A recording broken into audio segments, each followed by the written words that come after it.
Srimad Bhagavatam, Canto 4, Chapter 21, Text 27. Translation.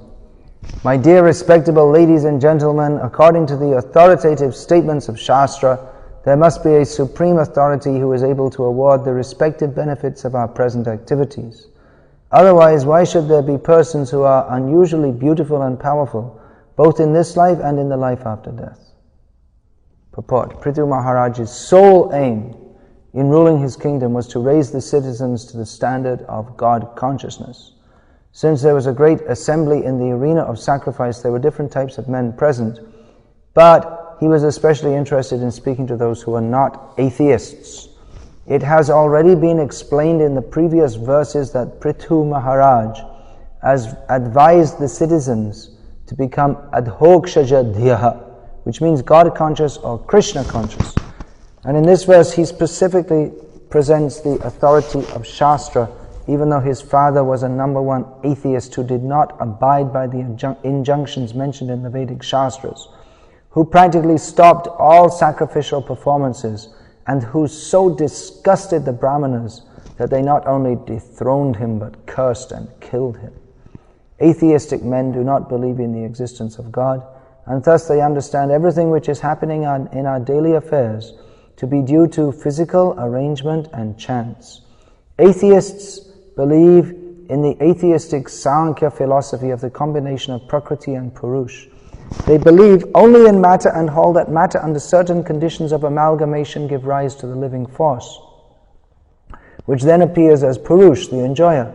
Then by a combination of matter and the living force, the many varieties of material manifestation come into existence. Nor do atheists believe in the injunctions of the Vedas. According to them, all the Vedic injunctions are simply theories that have no practical application in life. Taking all this into consideration, Prithu Maharaj suggested that theistic men will solidly reject the views of the atheists on the grounds that there cannot be many varieties of existence without the plan of a superior intelligence. Atheists very vaguely explain that these varieties of existence occur simply by chance, but the theists who believe in the injunctions of the Vedas must reach all their conclusions under the direction of the Vedas. In the Vishnu Purana, it is said that the entire Varnashram institution is meant to satisfy the Supreme Personality of Godhead. The rules and regulations set up for the execution of the duties of Brahmanas, Kshatriyas, Vaishyas and Shudras, or Brahmacharis, Grihasthas, Vanaprasthas and Sannyasis, are meant to satisfy the Supreme Lord. At the present moment, although the so-called Brahmanas, Kshatriyas, Vaishyas and Shudras have lost their original culture, they claim to be Brahmanas, Kshatriyas, Vaishyas and Shudras by birthright. Yet they have rejected the proposition that such social and spiritual orders are especially meant for worship of Lord Vishnu. The dangerous Mayavad theory set forth by Shankaracharya that God is impersonal does not tally with the injunctions of the Vedas.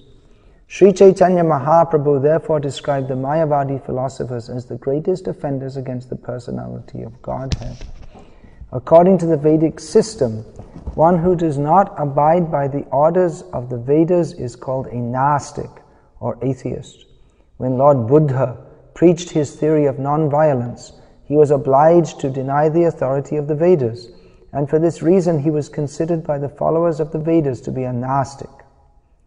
But although Sri Chaitanya Mahaprabhu very clearly enunciated that the followers of Lord Buddha's philosophy are Nastikas or atheists because of their denial of the authority of the Vedas, he considered the Shankarites who wanted to establish Vedic authority by trickery and who actually followed the Mayavad philosophy of Buddha's school to be more dangerous than the Buddhists themselves. The Shankarite philosopher's theory that we have to imagine a shape of God is more dangerous than denial of the existence of God. Notwithstanding all the philosophical theorizing by atheists or Mayavadis, the followers of Krishna consciousness rigidly live according to the injunctions given in Bhagavad Gita, which is accepted as the essence of all Vedic scripture.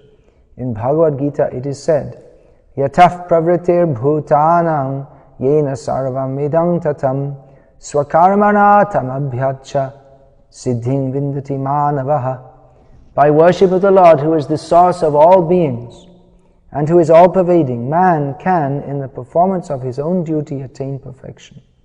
This indicates that the Supreme Personality of Godhead is the original source of everything, as described in the Vedanta Sutra. Janmadhyasya yataha. The Lord Himself also confirms in Bhagavad Gita, Aham sarvasya prabhavaha. I am the origin of everything.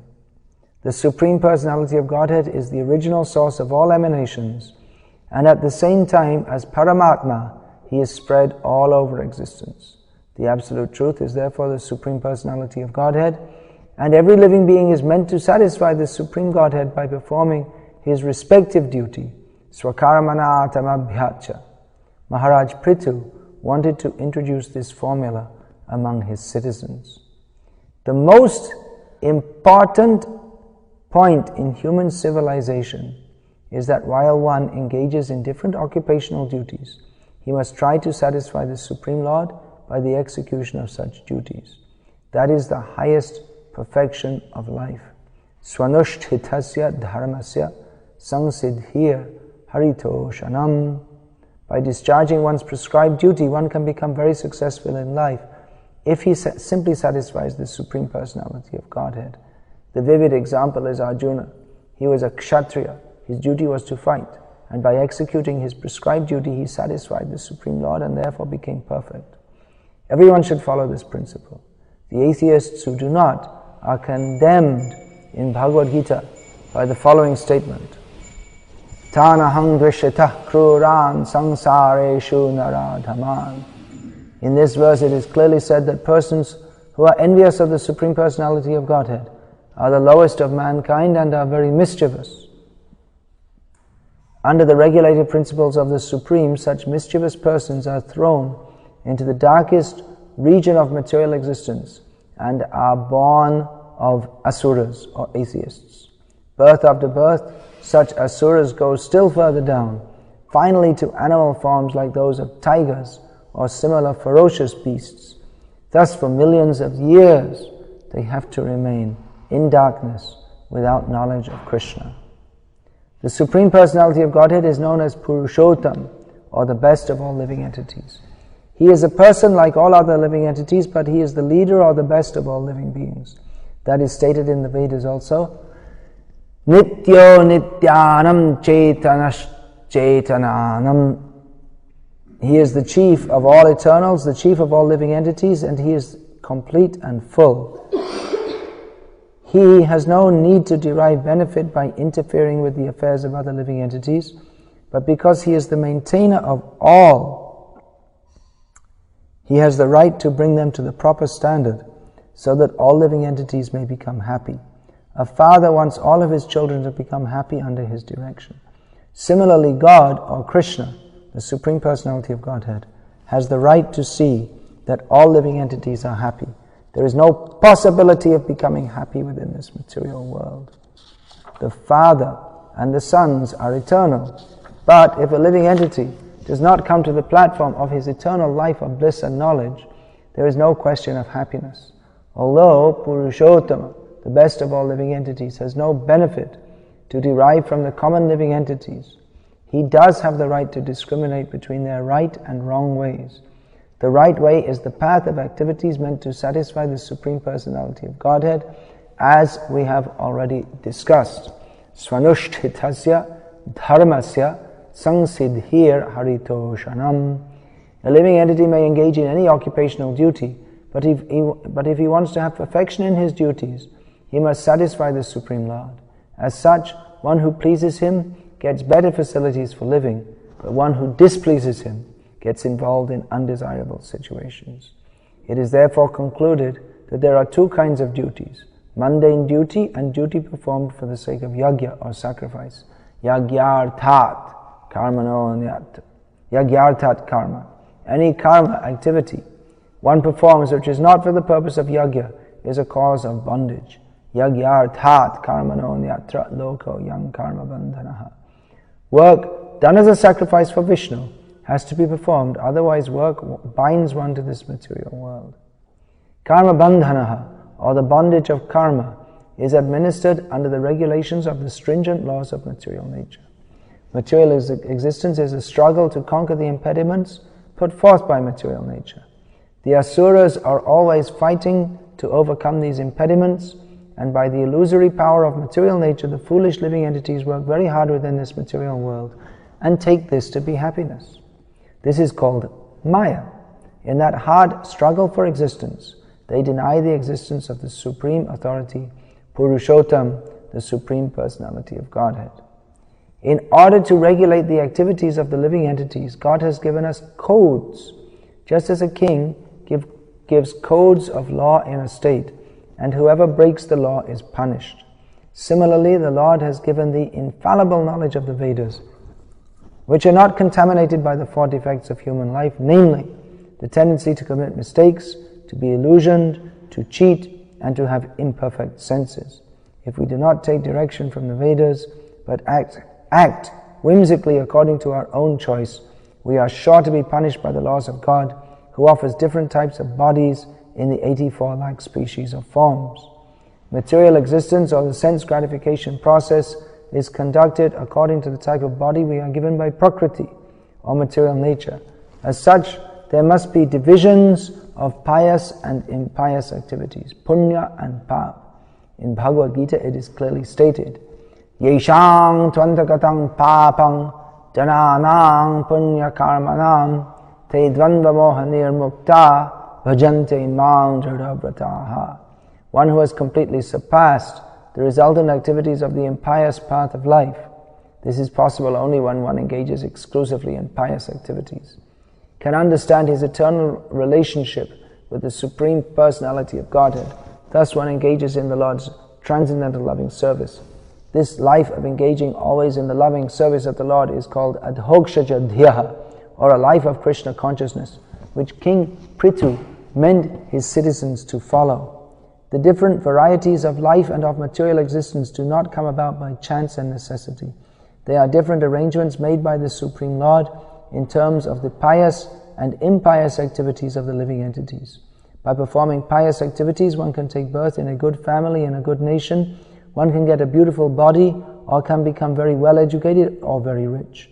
We see therefore that in different places and in different planets, there are different standards of life, bodily features and educational statuses, all awarded by the Supreme Personality of Godhead according to pious or impious activities. Varieties of life therefore develop not by chance but by prearrangement. There is a plan which is already outlined in the Vedic knowledge. One has to take advantage of this knowledge and mold his life in such a way that at the end, especially in the human form of life, he may go back home, back to Godhead, by practicing Krishna consciousness.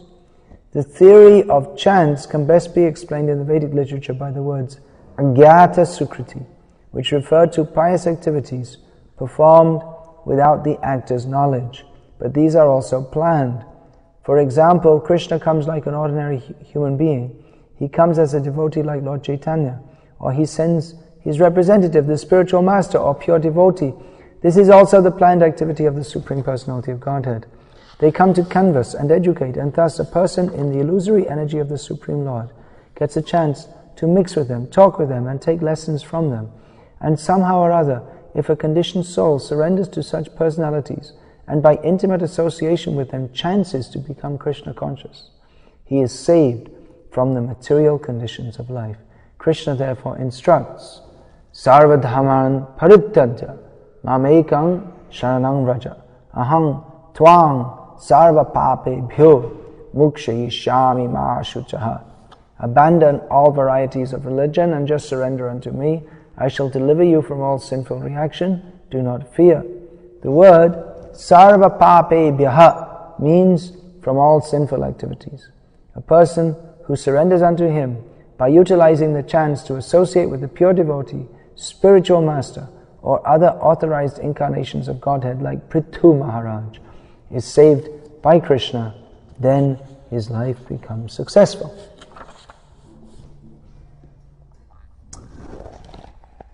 Srila Prabhupada has given a relatively long purport on this verse. I say relatively long because actually every verse of Bhagavatam could be dilated upon ad infinitum because it's infinite. The knowledge given in Bhagavatam is none different from Krishna. Bhagavatam is none different from Krishna. Krishna Tula Bhagavat Vibhu Sarvashraya. Prati shloke prati akare nana artha koi. Chaitanya Mahaprabhu said that Bhagavatam is the same as Krishna. It's as powerful as Krishna. Like Krishna can give shelter to everyone. And in every word and in every syllable, there are so many different points to be understood. So, Prabhupada's purport, we may think it's quite long, but it's significantly longer than most of the purports he's given. But if we consider the subject matter, it's just an introduction. If we consider the subject matter of the verse, Prabhupada has given an extensive purport on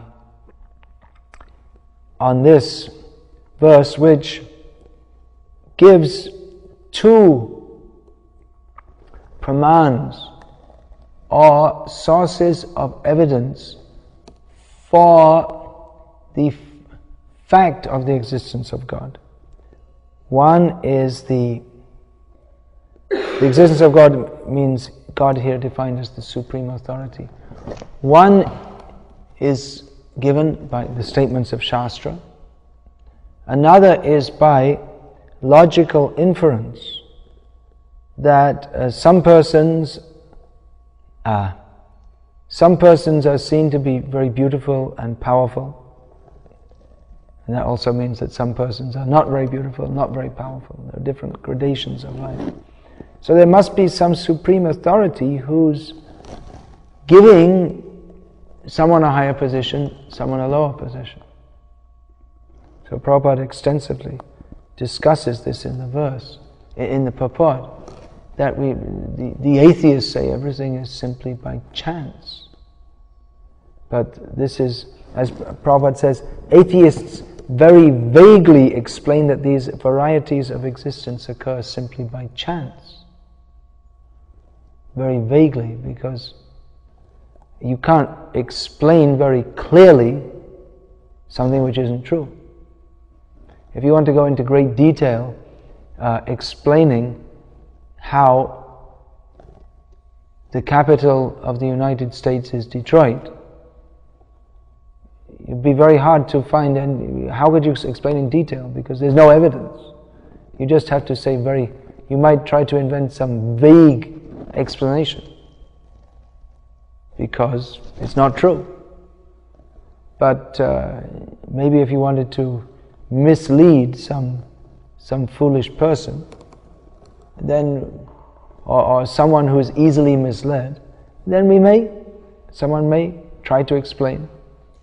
But he can't take the person very philosophically deeply. Now, we say, well, science has gone very deeply. The scientists who deny the existence of God. And I'm just reading a book on the history of science. So, of course, from the history of science, we won't find Krishna. So you may think, well, why should I read it? Because science, Prabhupada wanted us to preach to rebut the theories of the scientists. So, as Prabhupada once explained, the first thing in fighting is to assess the position of the enemy.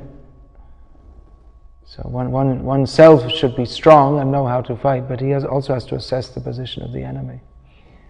So there was a time in science when they believed that we'll be able to explain everything and we'll be able to demonstrate. Just like in the newsletter sent out to congregational members in Finland recently, it was stated that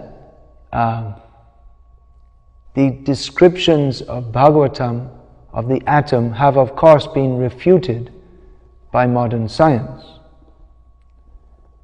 which is not true at all.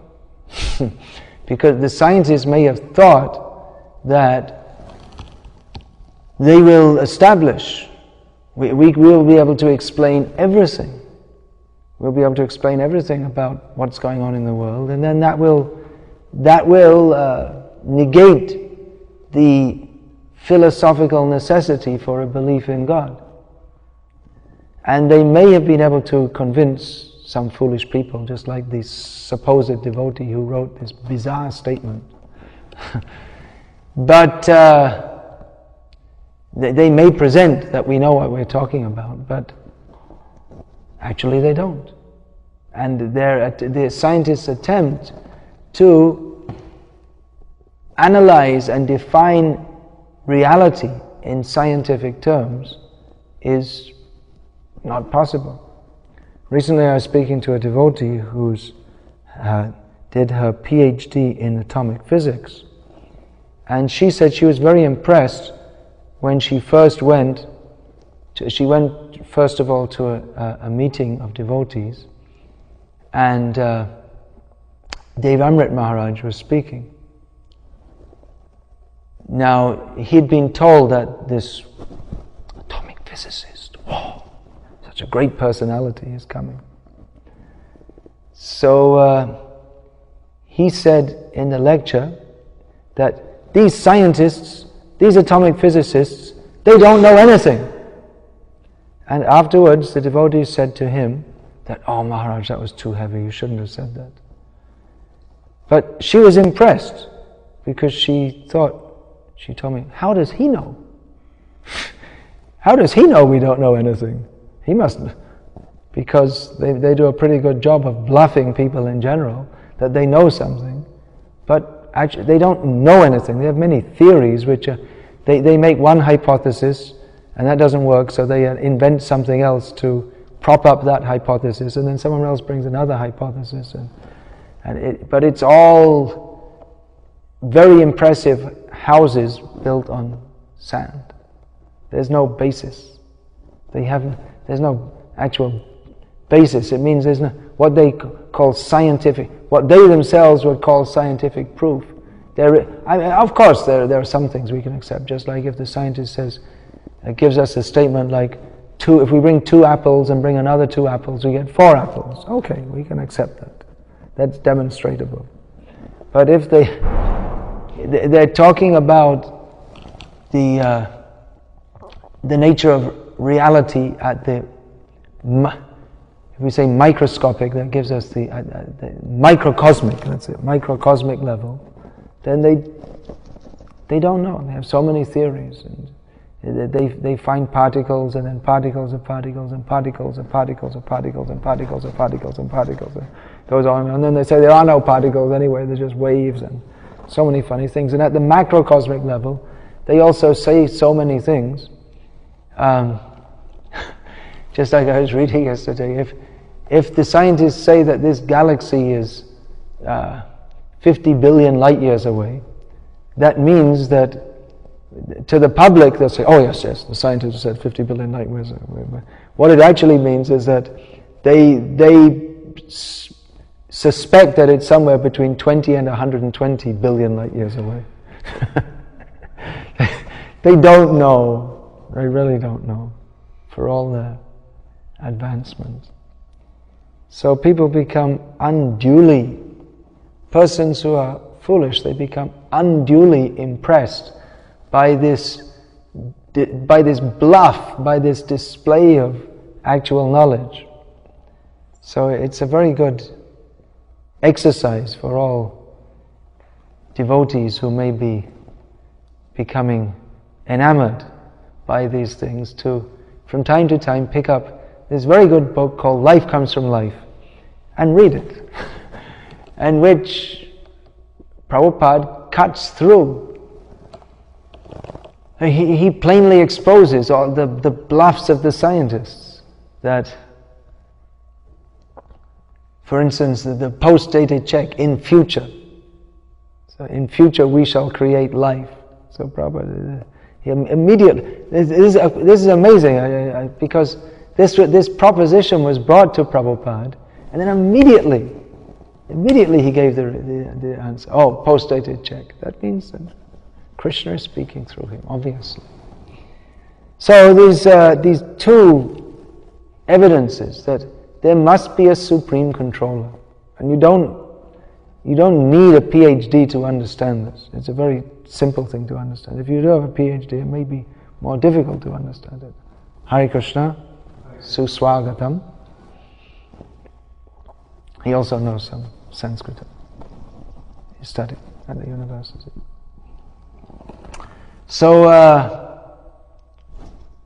if one has a PhD, then it may be that what happens, Maya Aparita Jnana, that one has knowledge, but that Maya Aparita Jnana means one who has knowledge, but that knowledge that so-called knowledge serves to cover the actual knowledge. Actual knowledge is received, as stated here, from Shastra.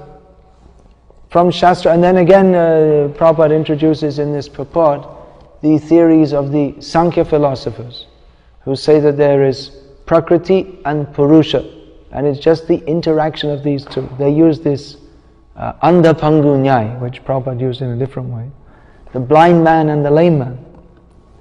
That the blind man can't see, so he can't go anywhere.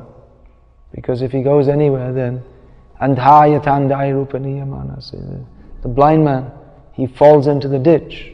He can't go anywhere without help. And the Pangu, or the crippled man, he also can't go. He can see where to go. The blind man is physically capable but can't see where to go. And the lame man can see where to go, but he's physically incapable. So the two come together. The blind man carries the lame man on his shoulders, and the lame man gives directions, go here, go there, maybe indicate, push, touch on this side, touch on that side, like you do with a bull when you're plowing. And then the blind man who has physical strength can go. So the Sankhyayites use this, Andha Pangu Nyaya, that Purush is like the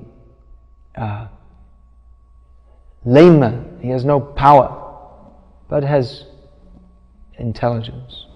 And Prakriti means Shakti, or energy. So Prakriti can move. So when the two come together, then the whole cosmos goes on. So the Sankhya philosophy is also based on Veda Shastra. It's based on scripture. There are so many Shad Darshan, the 6 darshans, are all based on the Vedas. But they're all, with the exception of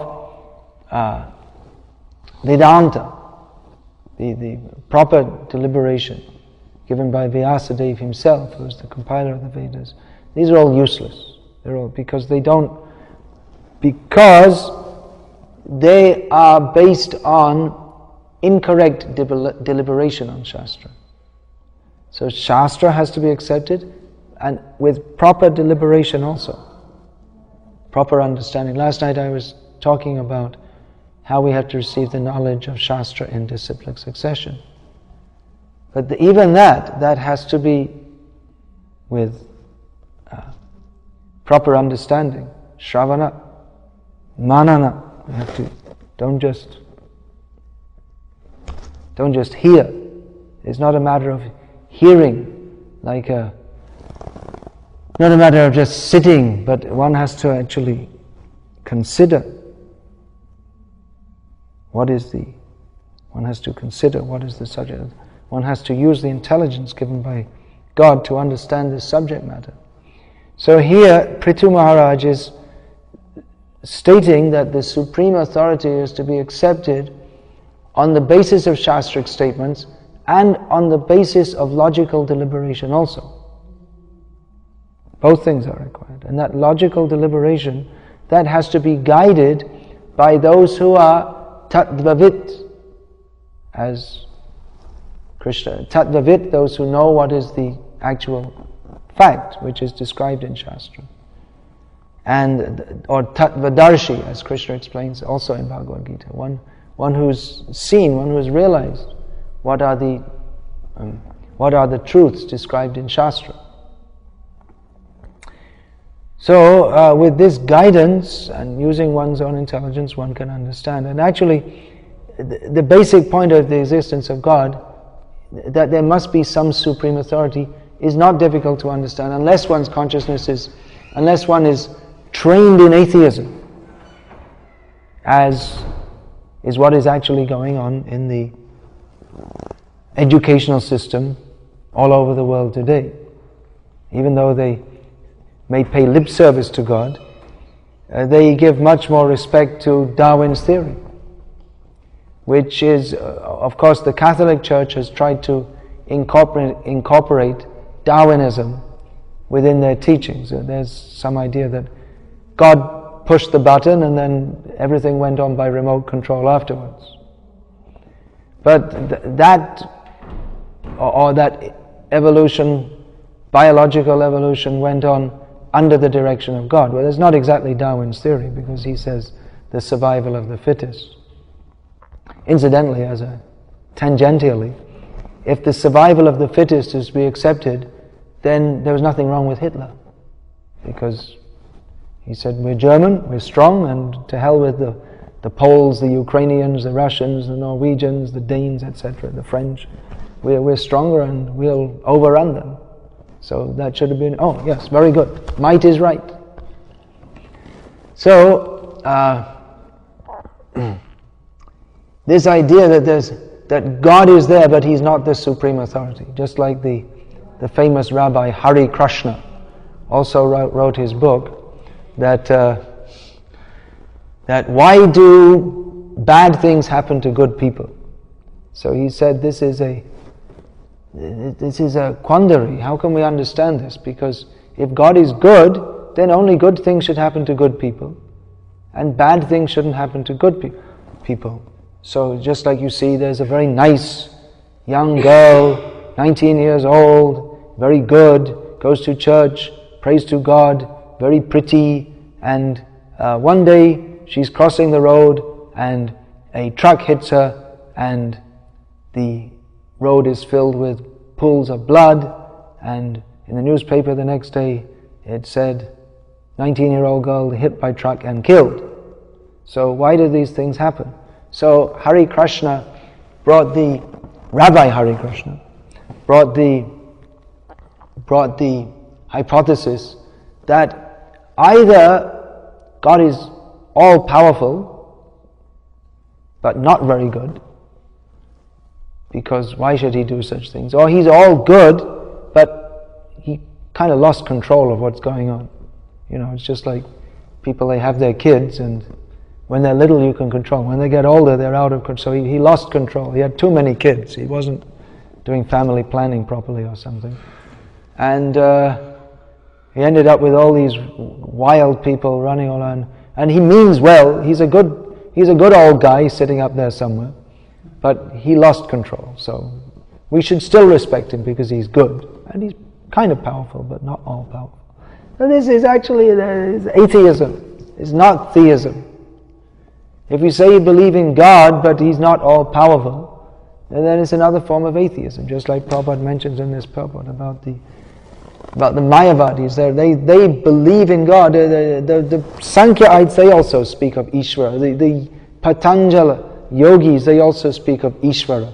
But they're not accepted as theists, even though they speak of Ishvara, which is translated as controller or God. They're not actually considered theists because they don't accept how they define God. They don't accept Him as the supreme, absolute, independent controller and enjoyer. They have their own, they have a definition of God who's just like a vyavaharik God. How do we say that? A conventional, or it means that He's a functional God. He has some kind of function to be God, but He's not all powerful, all good, independent. He's not absolute. So He has has some function in the cosmos, but he's not all powerful. So it's like saying let's think. I believe in. Let's think. I believe in apples, but I don't believe they're a fruit. They're actually vegetables. Or I believe in apple. Apple is a different kind of vegetable. But it's not. By biological definition, it's a fruit.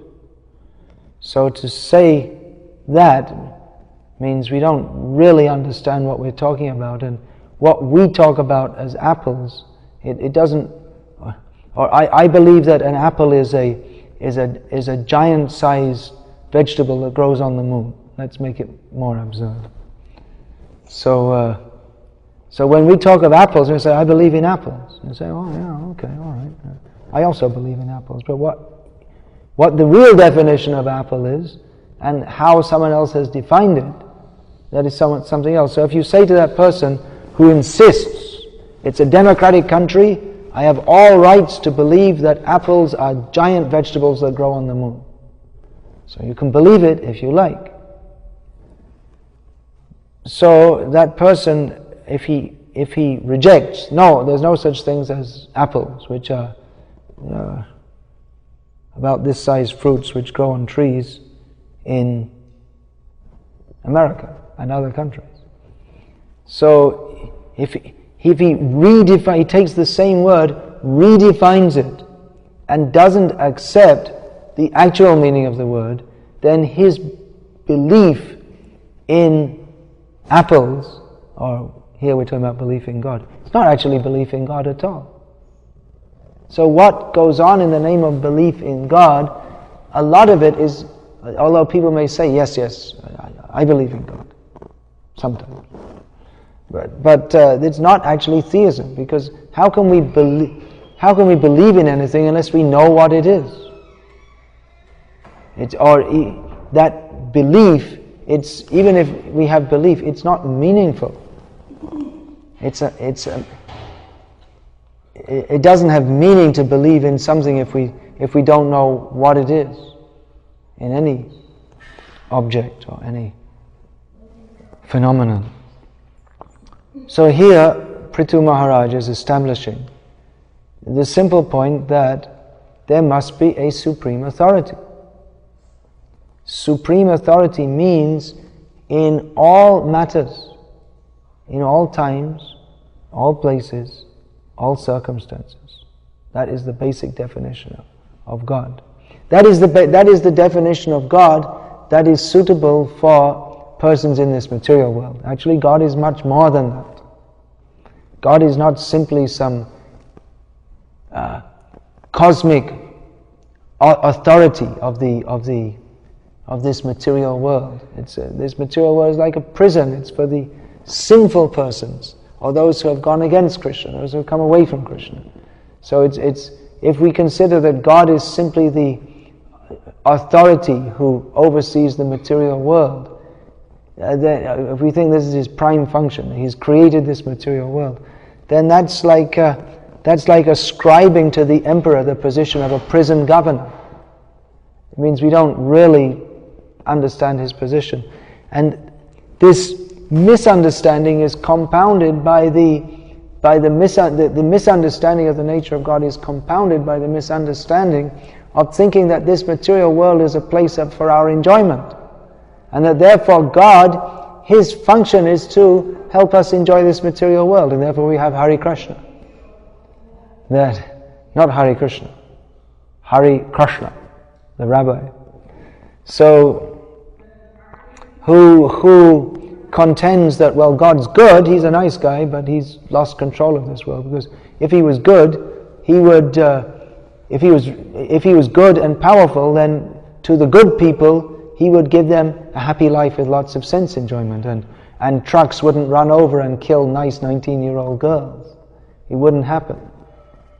So in other words, he's contending that Satan is more powerful than God. Of course, Vedic philosophy, which means exposition of reality, doesn't exist, doesn't accept the existence of any rival power to God, who is who's like harassing God, who's doing a kind of brush war against God and getting a few shots and sniping down some of his army, like running over the nice 19-year-old. Oh, that's the work of Satan. Satan is like a guerrilla doing guerrilla warfare against God, and he got a few points there. No such thing. Satan is invented as a theologicalness. It's just like the scientists. They invent all these wrong theories or speculative theories to try, because the theory that they made doesn't work. They found some evidence which contradicts it, so they have to make up something else to explain that. They have to tweak the theory a bit. So it's like that. They make up some Satan, and then in Catholic theology, at least when I was taught it at school, which may have changed since then, I don't know, but we were taught that, well, what about all those good Catholics who are sinful? They're Catholics, but they don't follow properly. So do they go to hell like the Protestants? And Protestants go to the worst hell. So, because they don't believe in the Pope. It's the greatest crime. So all those Catholics who are like lying and stealing and cheating and drunkards, but they're Catholics, so they can't go to hell. I mean, you can't give them such a bad fate that they have to burn in hell side by side with the Protestants. So they invented purgatory. There's no mention of it in the Bible, but they invented purgatory, a place where you just go and burn for a little time, and then you can go to heaven. Well, what about all those babies who are born of good Catholic parents, and before they can be rushed off to the church and have some holy water thrown on them and they're baptized, they die. Well, they go to limbo. There's another matter. So it's like that. They have to, if we don't have Bhagavat Tattva Vigyan, scientific knowledge of the absolute truth as given in Shastra, Bhagavata Shastra, then necessarily we come to the position of ignorance.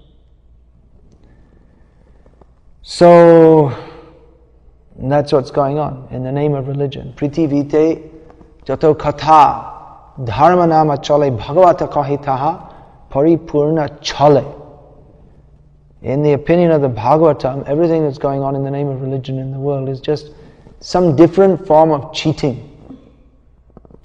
Because the so-called religions of the world are construed for the sense gratification of their followers, with God as some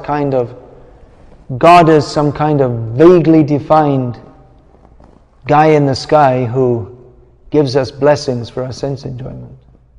So it's all cheating. The so-called religions are a process of cheating people of actual knowledge of God, misleading. So we may say, well, it's religion, it's better than being an atheist. It's to have some kind of belief in God. Some maybe better. But unless we have actual knowledge, then we can't actually know Him. And you can't actually love God without knowing Him. Just like if I say that you all love James Dykes. James Dykes. You all know James Dykes? You should love him, right? You should love everyone. You should love James Dykes. You should all love James Dykes. Well, who is he? We don't know who he is, so how can you love him? What is there to love about him anyway? So it's like that. If you say you should love God, but you don't know, you're just given the name, that's all. Okay, love him. That's the protest in the Western culture against arranged marriages. Well, how can you love someone if you don't know them? You don't love them until you meet. After the marriage, then there's mixing, and then it develops. That's all. And anyway, this idea of love, it's not promoted this phantasmagorical idea of you love your wife, and then you go dancing on the cinema screen, you suddenly get transported to a valley in Kashmir, and there's a whole invisible orchestra, and you start dancing. It's all ridiculous. There's some duty is there, and by co-jointly executing that duty, then naturally affection arises. But this idea that I found the person who is the real one for me, this is all nonsense, because the real one for us is Krishna. So this idea of loving the way, we love, but in relation to Krishna, that's all. Otherwise that's Maya. If we love our wife or whatever, or we're seeking for that love, anyway we won't find if it's not in relationship to Krishna. Because no one can love, that love is meant for Krishna. And it doesn't work because it's not real. The pure or full love can only be for Krishna. So this idea of you have to love your wife, okay, but on the basis of mutual service to Krishna, then naturally affection arises. So we have to know. When we know, and if someone actually has qualities, if we get to know them, then affection develops. So that's why prior to marriage, in traditional culture, Vedic culture, the boy and girl, as they are called prior to marriage, they're trained. Boy is brahmachari, girl is trained how to be chaste, how to serve the husband, how to cook, all these things. So naturally they're trained in good qualities, they come together, they appreciate, and affection develops. But if you say you'll love based on what? Based on just some phantasmagorical idea. I love your smile, or your eyes, when I saw your eyes. It's meaningless. That's Maya.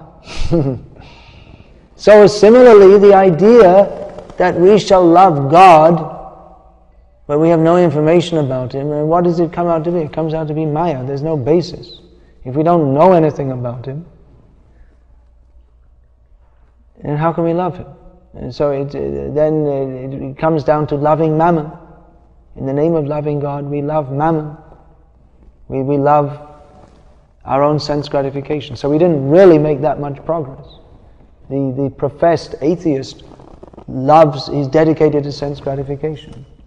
And even the professed theist who has no actual knowledge of God or how to satisfy Him, then they must come to the platform of sense gratification, because there's nowhere else for them to go. Except that they can say, I believe in God, and I believe in God, and He will save me. Save you, then He'll save me. What does that mean? Save you from going to hell, and then you go to heaven, and then you'll go on with your sense gratification. That's their idea. That God, we go to heaven, and then we go on. It's not really very clear, but there's the vague idea that we'll go on enjoying life, and without the fear of going to hell, and without having to go to the office or any such thing. So they don't talk actually about what goes on in what they call heaven, or what is the nature of God. They hardly discuss such things. So it's very, very primary. What goes on in the name of religion outside of Krishna consciousness is very, very primary. You're just seeing our role as enjoyer and God's role as like a big brother enjoyer or something like that.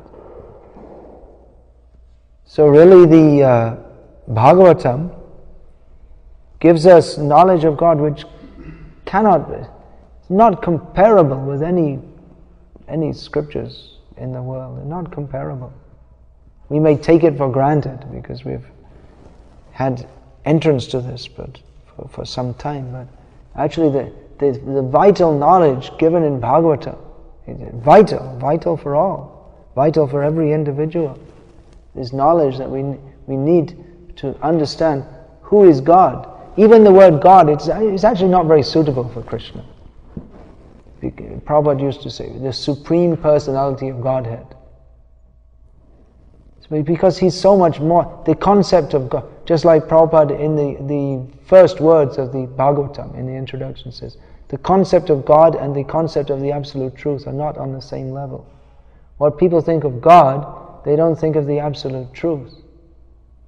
So, but even Absolute Truth, He is the Absolute Truth. But the Absolute Truth is not simply some principle. So really the Krishna, he's not very definable because he's beyond anything that we can think. He's by definition, he's beyond definition. The only definition we can give of Krishna is that he's beyond definition. But there are so many names which describe facets of his position. Asamurdhava means no one is, he of whom there is no one equal or greater. Aprameya, he who is immeasurable. Achintya, he who is inconceivable. And at the same time, he is Yashodanandana, sucking the breast of Mother Yashoda. Who can understand this? It's not understandable by logic. By applying our intelligence to scriptural understandings, scriptural statements, we can understand that there is supreme authority who we should submit to for our own benefit. What is his nature? What is the nature of that person? That we can also understand from scripture. But his personality, his position is understandable to some extent by application of intelligence, but his personality is not. Why? Why does Krishna like to play a flute? Well, we can say because he's keeping cows, and cows respond to flutes. And you'll find even now in India, so they go cow herding with flutes.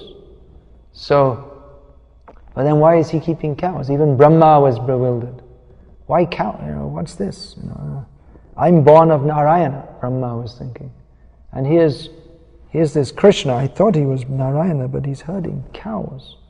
And I'm Brahma. I'm the Adi Kavi, the first philosopher, Brahmana. And here's just this little boy running around with cows, with Vaishyas. He doesn't even have any shoes on. So, how is this God? He was bewildered. Muhyanti yat suryaha. Even the great demigods are bewildered. Krishna is not predictable.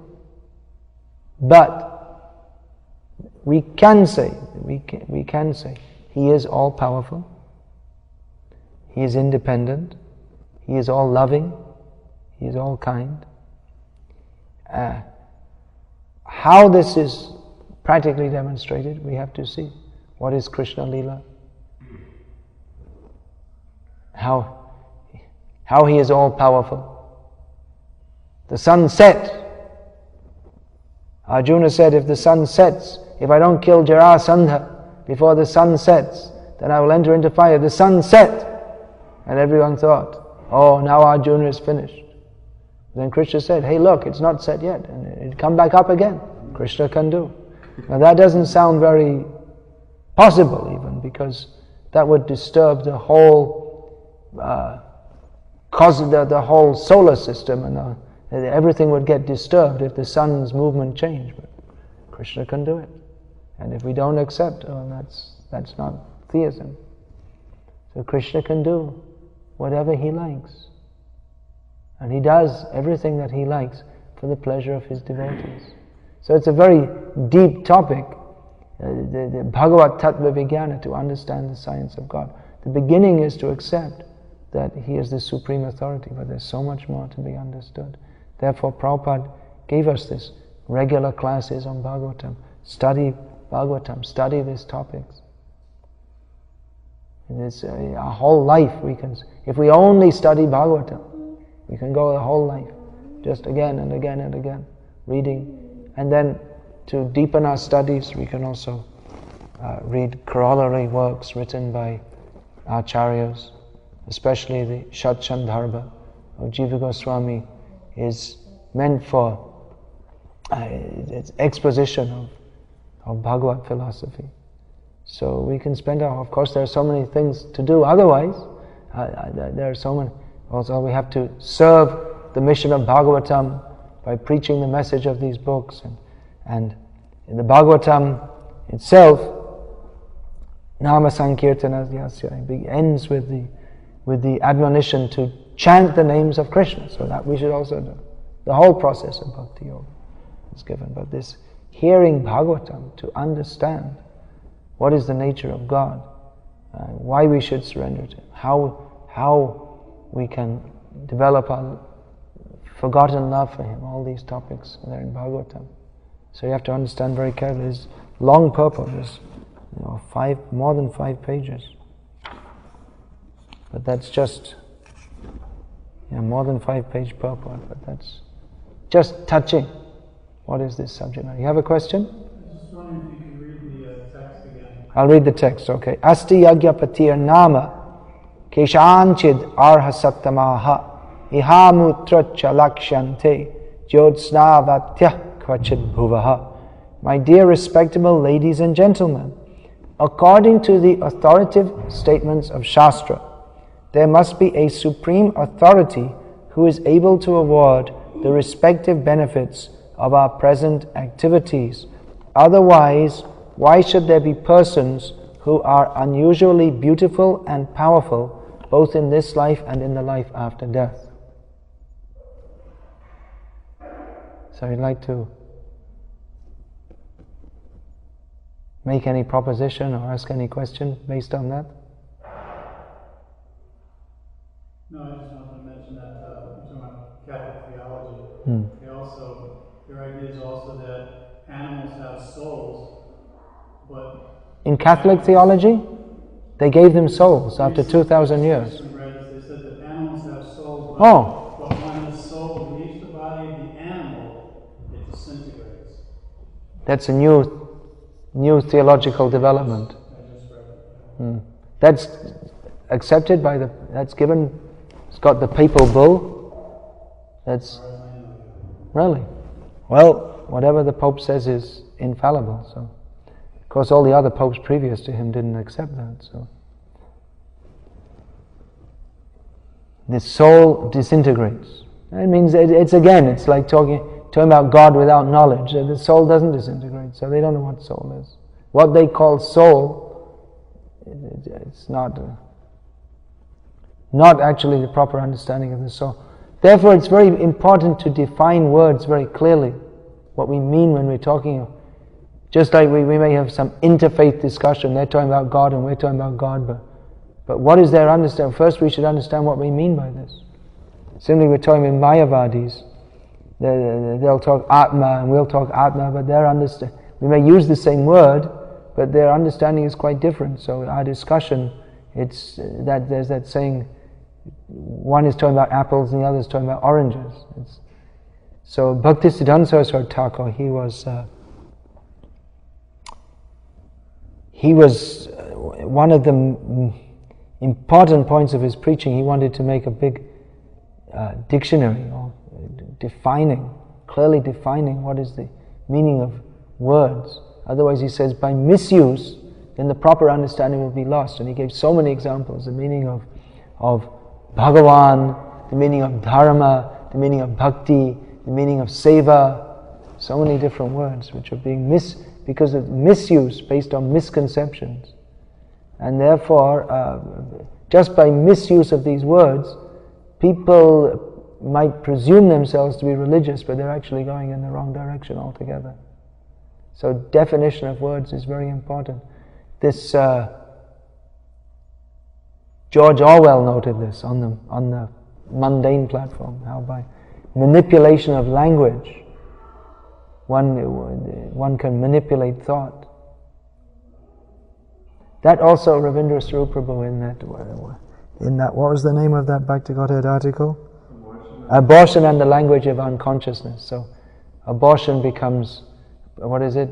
Pregnancy termination or something? Tissue removal. Euphemisms, yeah. Family planning. Family planning, yeah. Just that term. We have a lot of family medical centers around here. Family means make sure there is no family.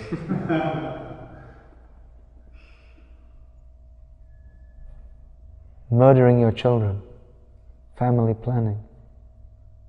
They make such a fuss if someone kills a child.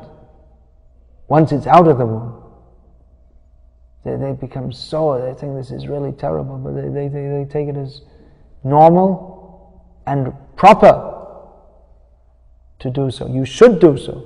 In many cases, they say you should. Don't have too many children. It's proper to do so. If they kill before, it comes from the womb. So this euphemistic use of language it's clearly just hypocrisy and politically motivated to achieve an aim which is clearly not good, but you try to change the perception of it by using euphemistic language. Yeah, who's you going to say? Yeah, I was just going to ask about how you're talking about people who are scientifically minded. So many people these days. People who are what? Sorry? Scientifically minded. Scientifically minded.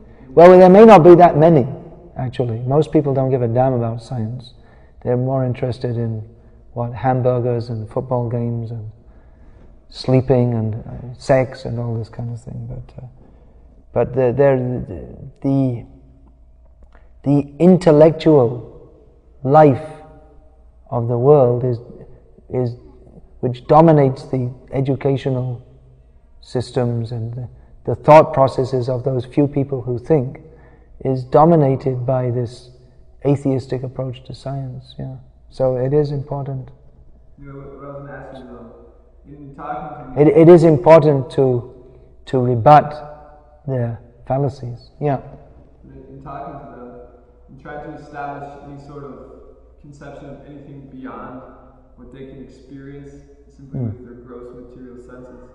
It seems they've been conditioned for so long that everything they have to experience everything through their gross material. Well, that I say is the first foolishness of the empiric method.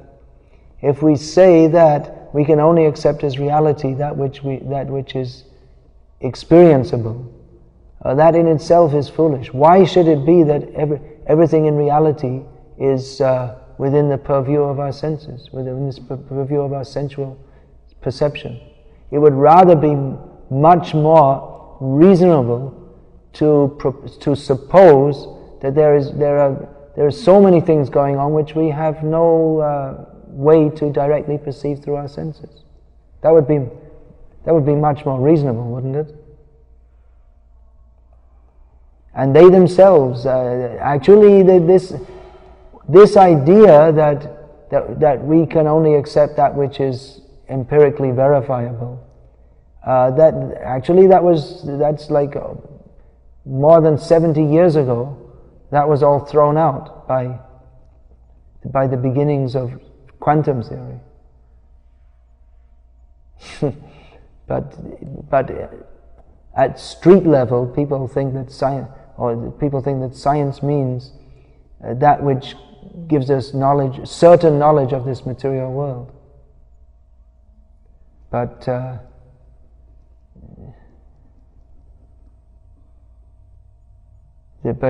among physicists themselves, within the last 20 years or so, some French scientists brought some new theory, and it was so bizarre that another physicist was asked to comment on it, and he said, "We're not sure whether it's a joke or whether they mean it because it's so absurd." But then everything in physics these days is absurd, so it's not that much difference from anything else in that respect, because they got lost in their theorizing on the nature of matter, because subatomic particles, Science means they should give laws which govern matter in all times, places, and circumstances. But they find that they can't do it. They just can't do it. So then they come to they talk as if they know everything with certainty, but then they have Heisenberg's uncertainty principle, or which that sometimes what are considered to be subatomic particles, if they appear to act like particles, and other times they appear to act like waves. So you're not really sure what it is. And if you try to examine it as a particle, then certain rules, then certain things you can't fully define it, because it only acts as a particle in some ways. But if you try to define it as a wave, that also doesn't fit. And then you get Schrödinger's imaginary cat, which, according to quantum theory, is simultaneously 100% alive and 100% dead. And all kinds of, this was in the 1930s, and they've been going on since, and they haven't come to any, they're just, in their attempts to sort this stuff out, it just gets more and more absurd. So again, that Devamrit Maharaj, he surprised the atomic physicists by saying, they don't know what they're talking about. And she was surprised by saying, how does he know? Maharaj, one thing is, I was thinking, there's one statement in the Quran that says, even if we gave, Muhammad speaking, says, even if we gave evidence to people, they wouldn't believe it. And that's one thing, is that there's even so many evidences, we can present them with that are... that I forgot to say in the lecture, it's obvious. Yeah, it's just like, where's this? Okay, this is the standard thing I do. Okay, what is this? Well, in America you don't see it often. In India it's called a steel glass, which is a kind of oxymoron, because glass is supposed to be made out of glass. Anyway, a tumbler, I guess we could call it a tumbler, right? It's a steel tumbler. Okay, so this steel tumbler, what happened one day, there was a minor explosion in my cabbage patch, and then it went on exploding for some time, and then when it ended, I found that by chance this had come into being. Okay, that's reasonable, right? No one would accept such a foolish proposition, that by chance, with some chance explosion in my cabbage patch, this steel tumbler came into existence.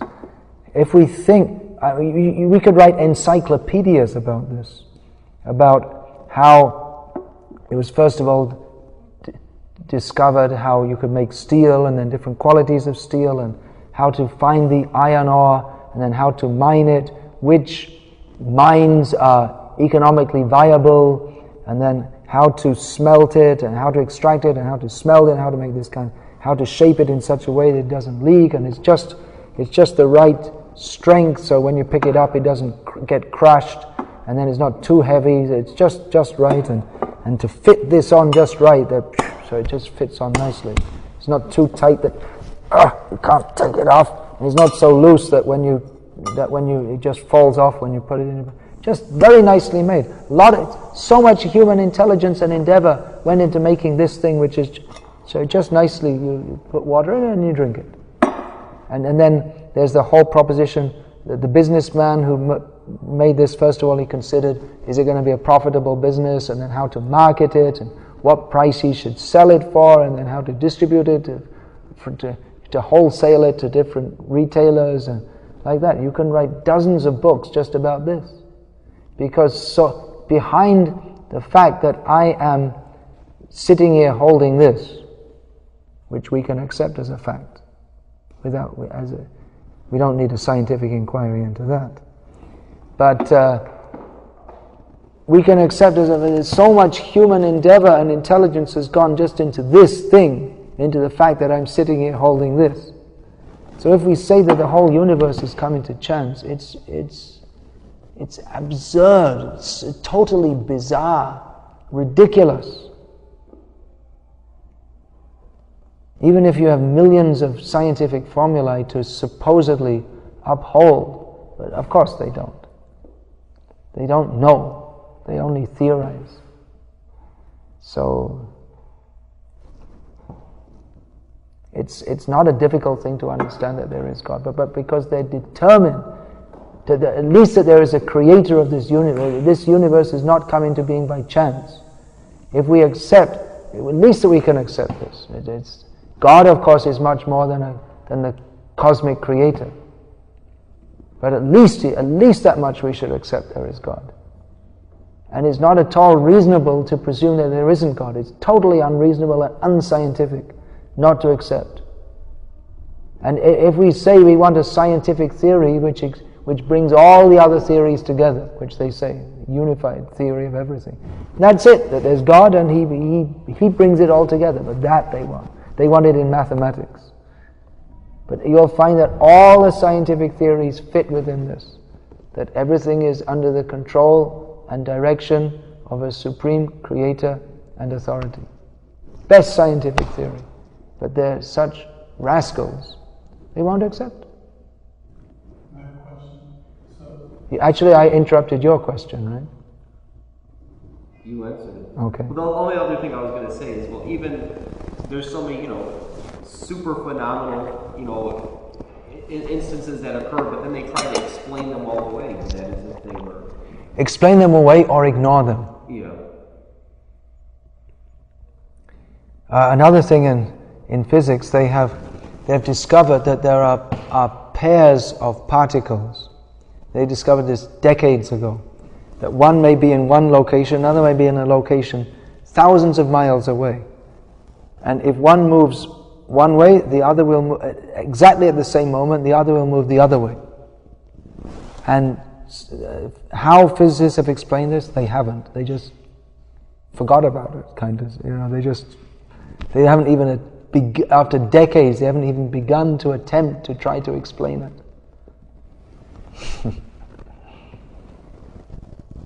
So that's one way. As this forbidden archaeology, they showed how in the field of archaeology and geology that scientists uphold their theories by burying this is good archaeology.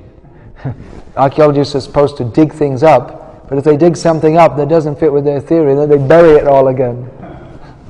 They either bury it or ignore it. I mentioned that to someone at work when I was with him about evolution, and he looked surprised and said, "How do you know that?" Like as if it was a conspiracy. I said, "Someone, they wrote this book." He said, "I didn't think anyone else knew this except pretty much me." I said, "No." Why, he's a geologist or what? No, he's just a kind of eccentric man that knows a lot of information. But when I was arguing with him and I said this, he was surprised. He thought, he apparently thought that there was only a very few people, elite people in the country that knew that what these scientists were doing of hiding the information. Mm-hmm. No, there are websites and everything now. Yeah. But still, most people, they're interested in like that, baseball and boozing and what do they care? The world goes on.